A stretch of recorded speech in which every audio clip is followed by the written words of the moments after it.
It'll be Escape from LA, LA next. I don't know if you... Okay. Yes, I know.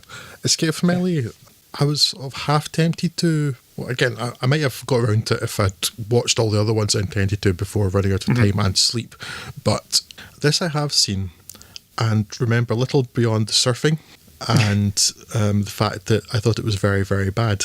I did consider revisiting it to see if it is, but given when I watched Escape from New York, which I always remember being a clearly superior film, and I now think that Escape from New York is absolutely fine and nothing more. I didn't have a lot of enthusiasm anymore for coming to this. So, but you did watch it, Scott, for the first time, I'm guessing? Yes. A film set in the dizzying futurescape of 2013. You know what? I don't really have an awful lot to say about Escape from LA. In terms of plot, it is basically the same as Escape from New York, but in LA. The president's daughter goes missing after stealing some super weapon or something like that, and falls in with a dangerous pseudo-communist populist Che Guevara type, and in almost identical ways, Reginald Snake Plissken is brought in, arrested, and told he'll be given his freedom if he can just hop in a incredibly bad CG submarine to the now half sunken island of LA to rescue him from the various freaks and geeks that inhabit the place, including the likes of Steve Buscemi as the cabbie equivalent, and Bruce Campbell's frightening Surgeon General, which is some of the strangest prosthetic works that I've seen in it.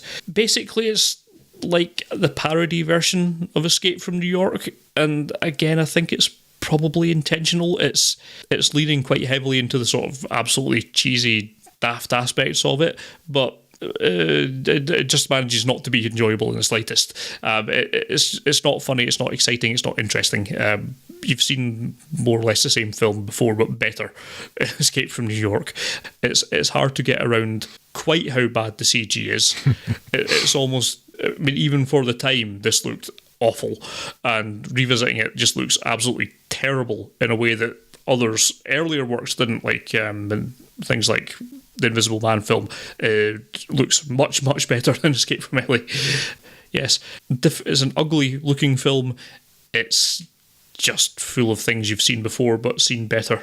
The only thing that I kind of liked without any qualms was Pam Grier's performance, which is far too short to really save the film.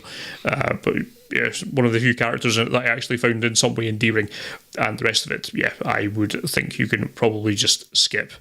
Yeah, not recommended to anyone.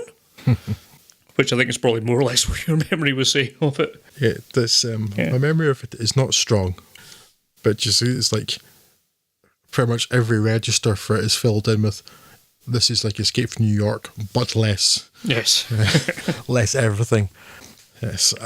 It's not one I intend catching up with anytime soon. There's a couple of these that even after this podcast, I may go and look into it. I want to see an amount of madness. Might rewatch Halloween just to see if it has any effect on me emotionally nowadays. But yes, this one, not so much, I think. Yes, and sadly from this point on, it's varying degrees of downhill. So if you like positive messages in your films, then you can probably just stop at this point. As a spoiler warning, yes, none of the rest of these films are worth watching.